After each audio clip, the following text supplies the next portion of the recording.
Welcome to Season 2 of a Talking Point podcast. Season 1 was all about the women who write our stories. But no, we're switching gears a little bit for Season 2 because, of course, it's the height of Cropover. And what better story to tell than the business of entertainment? And I can think of nobody better to take us through this than Tracy Fowler, who has become a household name in entertainment herself. She's currently based in LA studying business entertainment at the LA Film School, and her work in the industry spans working on film productions, radio shows, and even artist management and development. This season, she's going to be talking to economists, wealth managers, money managers, publicists for some of the biggest names in SoCA in the region, and even some foreign affairs diplomats who can tell us a lot about what our culture looks like from the outside. And I personally can't wait to see these conversations unfold. So sit back, relax, and let's get to a talking point. Welcome to A Talking Point. I'm your host, Tracy Fowler, and this episode is all about the money. How can you fund the dream and also build lasting wealth beyond one season? From Cropover Profits, we're going to also talk about unpacking alternative funding models like grants, pre-sales, merch, crowdfunding, and what it really takes to tell a story to get that yes, get that funding for your dream, for your company. So to help us break this down, someone who knows the numbers and the narrative, we're going to chat with Michael Jordan. He is the Executive Director and Head of Business Development at JMMB International. Michael possesses over 10 years experience in the finance arena and possesses investment and capital market experience throughout the Caribbean region. He holds a master's degree in investment analysis from the University of Stirling in Stirling, Scotland. Hello, Michael. How are you? I'm doing well, Tracy. Hey, thank you for having me. For sure. It's good to have you here. It's good to let us creatives, like myself as well, know about how to handle our money, to get more financially literate as well, especially when it comes to the art and, helping us with our business. It's the one thing that the creatives tend to shy away from. So, Michael, you're now a very recognizable face in finance across the Caribbean. But take us back to when you first entered the world of money. Sure. So I used to work at one of coming straight out of school, I joined one of the commercial banks here. Regular commercial bank job straight out of school. And I just got a sense that this bank had an investment arm. And it was an opportunity that I wanted to try, but, it was like at a reporting administrator, just printing out statements for clients. But in that same room, we shared a room with the traders for that organization. And I always used to sit on the right side of the room and look over on the left side of the room. And I'm like, I need to get over to the left side of the room. And I asked one of the traders, how do I move from this side of the room to the other? And they said, you just need to go back to school, get a master's in something that is more specific to investments. And I did exactly that. And that was kind of the first touch of it from a regional perspective. I had a little bit of bad luck in that when I finished the master's, it was the same time that we had the beginning of the global credit crisis. So I also saw the downside of it. But everything happens for a reason. That's a good thing, though. Yeah. So I got to see the downside of it. Because you get to learn from that. And I was able to make my way back home. And that was kind of the start of my career in finance, particularly in regional finance. Right. Okay. All right. Well, now we've got to know Michael a little bit. Let's get right into the conversation. Let's see how we can help these creatives out and make, let's make the business work for everyone. So what is the biggest financial myth that creatives need to unlearn? I think the biggest myth is probably that creativity and financial success are mutually exclusive. Many believe that, I'm not good with money, or money isn't my thing, or even that art isn't supposed to be monetized. That mindset kind of limits a lot of our creatives in the region and puts them into survival mode. The truth is that creativity could be a business asset. You just have to combine it with strategy and create sustainability, and you've got a more holistic business. All right. So we're definitely going to dive into that and break that down a little more. So tell us what makes someone working in a creative business? What makes them worth investing in? What kinds of stories would connect today? So, I mean, any story really, it's always about how you tell that story and how relatable you can make that story. And looking at it from an investment perspective, investors tend to, yes, the story is nice and everything, but if I'm going to invest into you, I need to, one, believe that I'm going to get my return. I'm going to see my money coming back. And two, any of the risks that may be involved in your space, in that creative space, you have sight of them and you have a plan for them. So I think that's where the strategy element comes into play. It's great to have that vision. It's great to have that passion. You can absolutely sell me on it. What's your strategy to weather some of the storms that we see, that especially in today's markets and today's geopolitical environment? What are the strategies to mitigate some of the risks that you may see there? And how committed are you to this vision, and in that you want to see this grow? You have to be able to sell an investor on that. So as a creative listening right now, and they're hearing you break this down, they're listening and they're going, okay, I hear you, but where do I actually start? How do I build that around me? How do I educate myself in that way? So the thing is, and specifically for creatives, but it really can be for anyone who is trying to figure out, how do I get started? That's a pretty common question. Persons in general tend to think that investing is only for people with big money. That's not true. You just get started. And the upside of the internet, today's internet age, is there's a lot of information at our fingertips. So you have that combination of just getting started. Any intention to get started is the first step, but also the fact that there's a wealth of information to help you kind of shape your business, shape your understanding, put things into perspective that you might not have considered. Marketing, what are other creatives doing in the space, not only the local space or the regional space. What does it look like internationally? Because we tend to sometimes be a few steps behind the larger markets, but that doesn't mean that we have to stay a few steps behind them. All that information is out there. And the other thing is that JMMB International is a broker. And one of the roles of a broker is to be a financial partner. So we help you. We help you bridge that gap as well. We're here to give advice, etc. So there are sources of partnership, sources of assistance that are out there, be it tangibly through financing or intangibly just through information. All right. Well, that's really great to know. Let's get right into Sure. Cropover. How should creatives manage the seasonal windfall of Cropover earnings? So I've thought about it a lot, and I think about it every Cropover. Think of it like a salary and not necessarily just a bonus. So if you make, let's say, $60,000 during the season, break that into a monthly budget, set aside taxes, save a portion, invest for future goals, have sight of some of the financial tools that are within the market, like high interest accounts or even mutual funds. So kind of take it more, apply some strategy.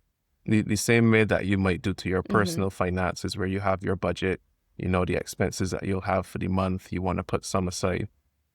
That's the foundation of it for your business as well. And this is not just a quick windfall. Start to shape a strategy, a vision around your business, and really treat it like a business. So I think the best place to start is treat it like a salary. Okay.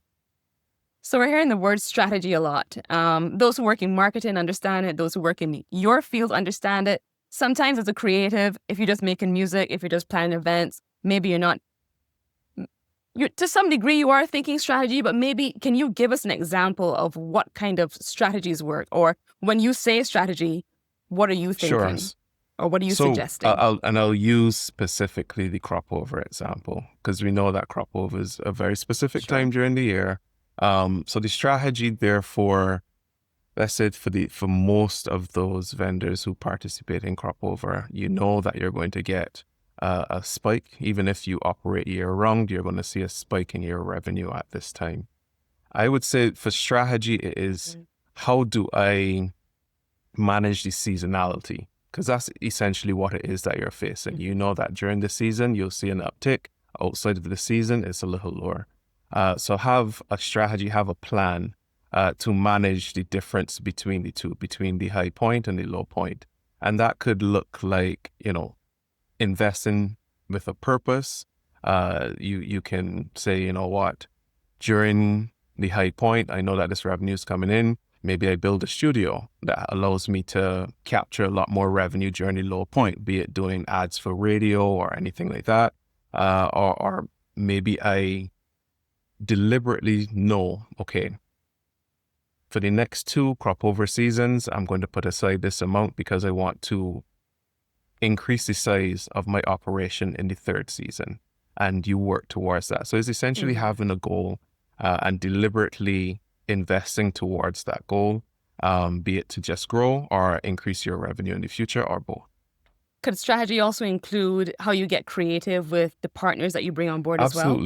Absolutely. So you could be, let's say that you're a vendor for a very specific service, and you know that there are complementary services that each season you reach out to, you have your specific partners. There may be an opportunity for you guys to come together and have a larger business that is much more further reaching, have some horizontal integration, which may then turn into vertical integration as you grow, being that you start to pick up some of those different suppliers. You might be able to open that for yourself, which increases your revenue streams, etc. So it's being deliberate around that, like really approaching it as if you are a company, a business, or even a corporation. And that's the reminder we keep getting. Like, it's not just a one event. It's not just a one band. It is not just the one song that you release. It is your entire business. You have to approach it as a business. You are the business. Your event is not just the event, it's your event company. And maybe you have that event in the summer, and then you have one in the 4th quarter, and then you have one in Easter that leads up to your big, massive event in the summer. One of the important things one of the important things to add to strategy, and I think that you agree with this, is data collection. Precisely. Yeah. So even, to use your example, if it is that you have an event in summer and you have an event closer to the end of the year as well, there's an opportunity there to capture the data of your patrons, for example. So you kind of know, okay, during summer, I see this percentage of patrons who are coming in from overseas, or from a specific demographic. And we are in an age where that type of data is king. So not only is it useful for your business, but for your entire industry, if we kind of take a long-term view, the collation of that data may be important and allows the industry as a whole to be edified. So I think that there is value in being deliberate with that side of the business as well. And then if we take it a step further, and you, like a business, are approaching a financial institution for financing, if you are able to factor in the fact that you are capturing data like this and everything into your business plan, then you realize that the conversation when it comes to accessing finance may look a little different. It may go from, can I please have a loan, to I'm offering you an equity stake, which, has a completely different look and everything. And again, long-term view, it helps our financial markets in general. If you have a lot more of the businesses who are approaching the markets for financing, it starts to look a lot different for investors and the businesses as well. This is great. So as we continue this conversation, I hope you guys are taking notes. This is one of these situations where you start with, I have an event, and you get more information. You're like, oh, wait, I need an events company. Oh, wait, I need to build that out. Oh, wait, I need a data capturing system. Oh, and so really and truly, it is creating this kind of long-term plan for yourself, this business plan that, maybe Yeah, start with the one event, but you build from there, you continue to build every single year, and you form your empire, precisely. and get your financial partner on board, because it's gonna be key. The only way that partner will come on board is if you can get your event, your studio to function like an overall Precisely. business. And we actually see, maybe not necessarily in our market as yet, but you see in overseas markets, someone may have started out as a recording artist, a vocal artist.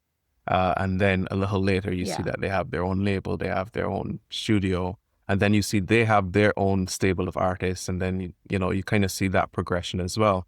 And is absolutely something that I would love to see for our creatives, our Mm-hmm. artists within the region, because that example is for a recording artist, a vocal artist, but it's not necessarily limited to that. That it could be a visual artist as well, that you kind of see that transition as Yeah. well. So it's absolutely something that can be done. Just get started, find a partner, educate yourself as well, and the sky's the limit.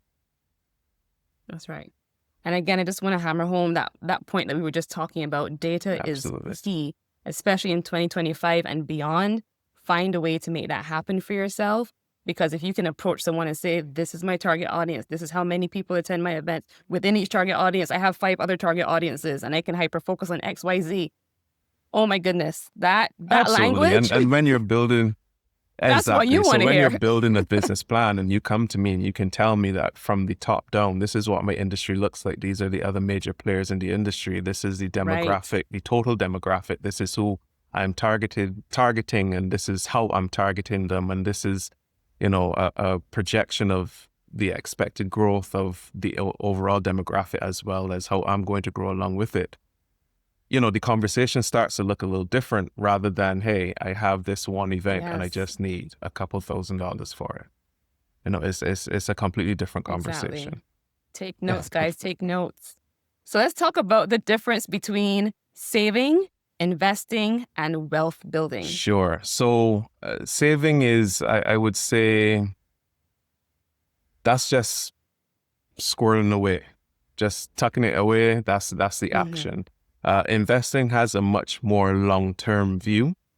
You are more looking towards the future. You may have a particular goal that you're investing towards. You may have some set point, and I'll move it out slightly away from creatives to the individual. That you want to buy a house. That there's this particular down payment that you need to make, and you may be able to invest something relatively short term to that point. Wealth building is something now with an even longer view, that you're starting to think about, what does my legacy look like? What am I leaving for the kids? What mark do I want to leave on my environment, my industry, my island, my region? It's a much more, it's a kind of a deeper view, but they're all related. Start with the saving, invest, and once you're investing and saving, you're building wealth. And creatives should focus on which one the most, all or one in particular? I would say creatives can focus on all, but start with one. So you may already be saving from your individual events, or you may not be saving. So that's a good place to start. When it comes to investing, we typically, in any conversation that we're having, not necessarily with creatives only, but with any potential investor, we would say make sure that you have an emergency fund to cover emergency. We usually say between 3 and 6 months of living expenses. Make sure that you have some sort of insurance in place, so that, heaven forbid you pass, that you have someone has to liquidate your investments to try to cover the funeral costs. And once you cover those bases, then you start to invest. And so I would say, start with the saving, make sure you have kind of those foundational elements covered, and then you work towards the wealth builder. So short answer, go for all of them, start with one. Right. Great advice. And within Barbados itself, there's so many creative legacy brands that exist, luckily, that we can actually look up to. We can maybe not know the ins and outs of their work or behind the business, but we can look at Fast and all the work they've done with the Reggae Festival and what they do in Hennessy Artistry. We can look at Beige. It was like 20 something years on the road. Par by Four. There's so many legacy brands, Betty West, so many bands that we can just look at, brands and bands and studios, Red Boys, just that have been around forever. And I feel like we live in a place where we can even just ask some of these legacy brand holders questions. Absolutely. Like, tell me your story. A lot of these people, they're not gatekeepers. They're willing to share. They're willing to talk to young creatives. If you are interested in starting a band, you can go and talk to Rachel Haynes right now. If you are interested in starting a studio, you can go and talk to the Red Boys right now. How does this work? Break it down for me. How do I need to manage my money to set the studio up? How much does the equipment cost? What do I need to invest in? So we have a lot around us, a lot of mentors and a lot of legacy brands that we can access. So make sure you do that. So Michael, tell me about financial tools that creatives can access. And give us baby steps, because the financial language can just do this. When you're just a creative, you're like, I don't know what they're saying. But break it down for us in baby steps. What tools and how can we approach financial literacy? Where can we begin so that we can learn more? So as you said, it's best to kind of keep it simple. It doesn't have to be overly complicated. You can start with a business account that is separate from your own personal account. Even as a sole trader, make sure that you have that separation. It makes it a lot easier to track the performance of the business, the revenue that's coming in, and the expenses of the business separate from your own personal expenses. And start a simple spreadsheet for budgeting, so that you have sight of everything that is happening within the business, and you're able to, really understand, okay, the costs of this particular input has gone up, and you're able to track it, and okay, so maybe I need to find a different supplier. Maybe I need to, pivot this way to increase the revenue side of it. And then you can auto-save. So auto-save into a money market fund or a mutual fund to start. So I know a lot of our mutual fund providers here, they allow for the equivalent of a salary deduction. So every month, they will you send some money over to that mutual fund. You don't even have to think about it. And that really works because it's not within your mind. You just get a statement. You say, "Oh, whoa, look, I've invested 10,000 without even thinking about it." And I think that is very useful, especially for someone who is not overly familiar with the environment as yet. And then I would say always make sure that there's at least basic insurance in play. In our investment conversation in general, there's always that life insurance aspect. But when you're thinking about, you are an entrepreneur, if it is that you can't get up and work a day, then what happens if you don't have any employees? So make sure that you kind of have some of those safety nets in place. And I think those are kind of the key points. And I would say start small. The goal is habit, not perfection. Oh, I like that. That's good. That's good. The goal is habit, not perfection. I also heard recently that giving up is a habit. Precisely. So don't give up on yourself, because you can just give up in so many areas and you just get used to doing it. But keep pushing. The goal is habit. Ooh, not perfection. I'm going to write that down. And when it comes to educating yourself, there are two ways. As I said, the internet can be a wonderful place. There's a lot of information out there, and financial partnership is everything. So you don't know what you don't know. Yeah. So it's always important to just go and seek it out. I mean, you can have any of us brokers who are on the ground here. You have access to brokers that are overseas. Some of us brokers like JMMB International also give you access to international markets as well, where you can find a wealth of information. And the second thing is make sure that you document everything. Like, and starting to drift out of my investment lane into the creative lane, but own your intellectual property.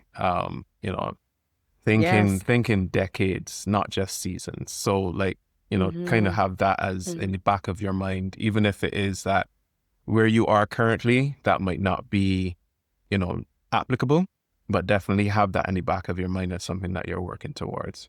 It's just find the information, find people who know more than you, make sure you have a relationship with them, and make sure that you control your intellectual property. Like that. I was actually going to ask you about a shift. Have you seen a shift within the orange economy, the creative economy? It's not just artists, singers, producers, and fine art and events, but social media has taken on the, made space for content creators. So in light of that, has there been a shift in the creative economy and their relationship with financial institutions where that is concerned? Because now everyone is a content creator. So I think there has been a shift, because with that shift to content creation, there you can also see the underpinning being that there's a shift in naturally owning your own content as opposed to being controlled by a label, for example. And I'm now thinking in global terms. And with that control of your own content, we've also seen an increase in the education, the understanding, so that, as opposed to just first thing, you're just trying to get a deal with a label where, they control everything, but they give you a nice fat advance at the front. And you think that that's, you've made it. You see a different attitude towards content creation, owning your own content, and even the same intellectual property that we'd have mentioned before. So to that end, we also see then that how, and this would be outside of the region, how content creators and the orange economy relate to financial institutions are different. So where before you can say, you come and say, I want financing, I have this house as collateral, please give me some money. It looks a lot different, because now you're coming and say, hey, I have 1 million followers that generate this amount of revenue every month for me, and you have it documented that I've been consistently doing this for years. That in itself is an asset. It might not be a traditional asset, but it is still intellectual property that is generating revenue. It ticks most of the boxes. So the attitude towards financial institutions also has shifted. Now, my dream is that we see that shift here, which, we'll get there eventually. But it really starts with, I think that's a constituent-driven shift. So I think once you have structures, systems, and a strategy around your orange economy constituent business, then your conversation with the financial institutions will look a lot different. Where you can say, I sell buttons. I don't know why buttons came to mind, but I sell buttons. That is interesting. But there's so many types of buttons in the world. And, I sell buttons, and, here's how many buttons I've sold over the past 10 years. And this is whatever. That conversation is not very different from, hey, I produce these videos at this particular interval. These are my target demographics. These, and once you have that structure, the systems, you can address, again, going back to the industry, and this is who watches my videos and everything. That conversation has to go differently as well. It's really about identifying the risks, making sure that you can mitigate those risks. And here I can prove that I can provide a steady stream of revenue or return. So invest in me or give me a loan if that's what you're looking for. But the conversation looks a lot different with that structure. So I think once we see this continued movement, I think financial institutions in general we've already started seeing it overseas, that they look a lot different towards content creation space, the orange economy space. Even the conversations that individual artists are having without the power of a label are having with financial institutions, a lot different compared to 15, 20 years ago. So I think we'll continue to see Mm-hmm. that shift, and I really want that for the region and specifically for Barbados. It is a very exciting time, like you said, think long term, own your work, like how I tell artists, own your Exactly. masters, it's conversations that we have. Um, the power is in the hands of the creators Yeah. in this time. Um, Currently, I'm working on an independent Oh, TV nice. show, and there's a conversation around create the pilot, sell it to Mhm. a studio, or create the pilot, market it on social media, build your audience, build your community. You own Exactly. your work, continue to fund it. Your crowd, we didn't talk about Right. alternative funding yet, but your crowd can help you Precisely. fund episode 2 and help you fund Precisely. episode 3.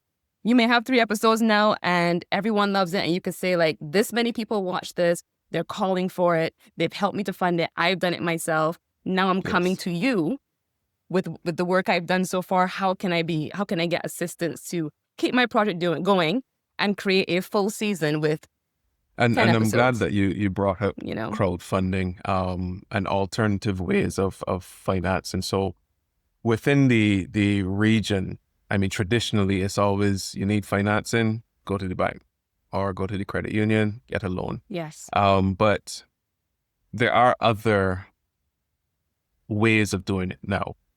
So we have peer-to-peer lending that is in this market. It is active. It is something that is working, where the model is that you may need financing, but there's someone who wants to invest in something. And you have companies that just sit in the middle and bring the two together where they otherwise may not have met. And that's what a peer-to-peer Right. lending, platform would look like.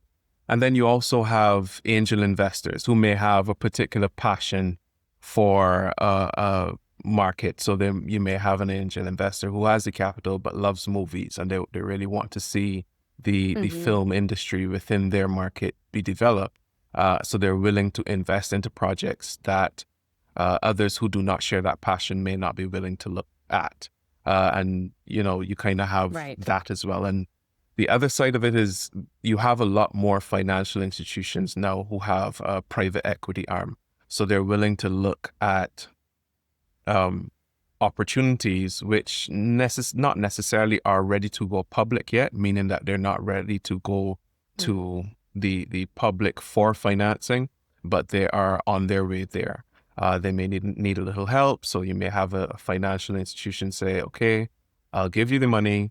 You give us a couple seats on the board so that we can guide you. We'll give you access to our legal team to help you frame your legal framework. We'll give you access to some of our marketing tools. Nice. And then when you get to the point that you're ready to go public, that's where we will see the return, because we know that we trust this vision, we trust this business. We just need to get you to that point. Yeah. And so they exist as well.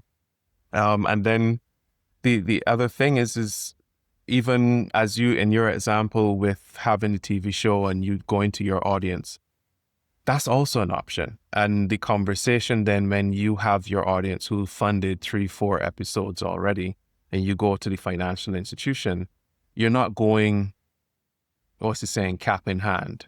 You're going with a proven Exactly. business. You have fans. So the Yes. conversation, you have some leverage. The conversation is different. And that's from the institution side. That's something that you want to hear. Yeah, sure. I love the sound of your pilot, but will people actually like it?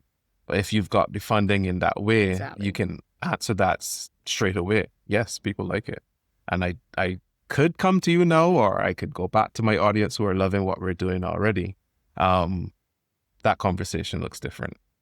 And therefore, like we said earlier, the power is in the hands of the creative, but it's also in the power of your Absolutely. audience. Like that audience is a very powerful thing to have. That is your leverage. So you may not have money in your hand, but the audience is a Absolutely. resource. It's a very powerful resource. What do they call it? Yes. Cultural capital? Look at me learning the terms. Look at me learning the terms, guys. Well, Michael, this is so, you've given us so much to work with. I think any creative listening right now, they're thinking, okay, I'm taking notes because I need to know who the peer-to-peer companies are out here. I need to know who the financial brokers are in Barbados. I need to know who these people are so that when I am prepped and ready, and guys, you have to be prepped and ready. That is very important. Then you can approach these people. And Michael has armed us with some amazing tools. I want to ask you, what is JMMB's role in the cultural economy currently? So currently, I mean, JMMB in general, our central ethos is financial partnership. So we are in Jamaica, which is where we would have started. JMMB stands for Jamaica Money Market Brokers. So we would have started in Jamaica 32 years ago.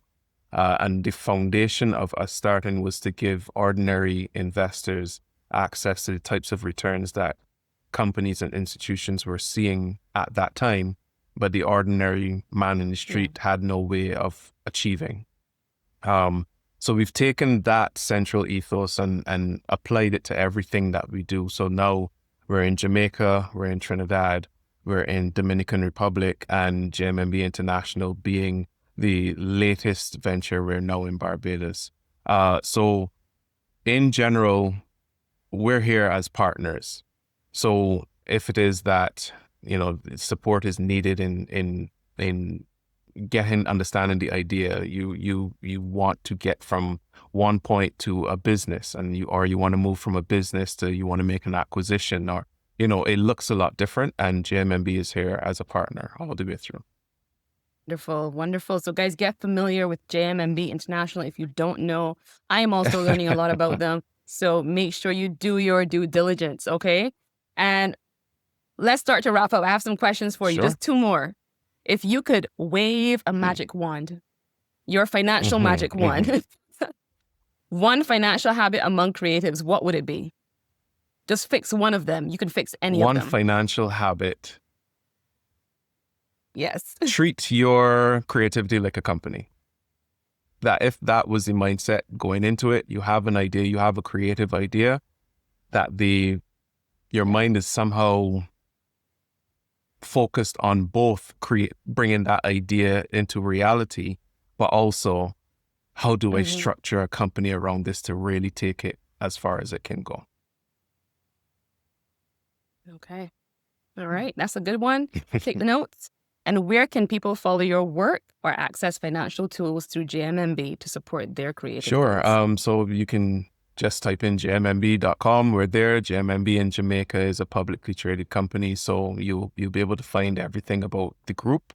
And you can reach us at infobb@jmmb.com, which would be our local email. Thank you so much, Michael, for sharing all of these wonderful gems today. Everything, honestly, it was gold, even for me, as I was listening as a creative myself with a lot of things in the pipeline. I'm just like working things out in my head, like, oh wait, that's a good one. I need to write that down. Yeah, no problem at all. As you might appreciate, this is not a very common conversation within the region, but I do want it to become a much more common conversation. So no problem at all. We need it more. We need it as often as possible. So we have to make sure that we make that happen. So if you're a creative tuning in, we really hope that you're leaving feeling a little more empowered and also a little more equipped, because this side of the business can feel very heavy and sometimes overwhelming, but it's accessible to all of us, and we can all have a lasting and sustainable career, turning our passions into a profit. I'm Tracy Fowler. Thank you so much, Michael, for being with us today on A Talking Point. And he is from JMMB International. We are going to be back for another A Talking Point episode. Follow us on Instagram using Barbados Today. You can also follow Thomas.APR or visit Thomas.APR.com. And please note our hashtag for A Talking Point is hashtag A Talking Point Podcast. See you next time. Have a great one. Thanks, Tracy. This episode of the Talking Point Podcast was brought to you by Thomas.A Public Relations in partnership with Barbados Today. New episodes drop every Tuesday right here on Barbados Today's YouTube channel. See you next week.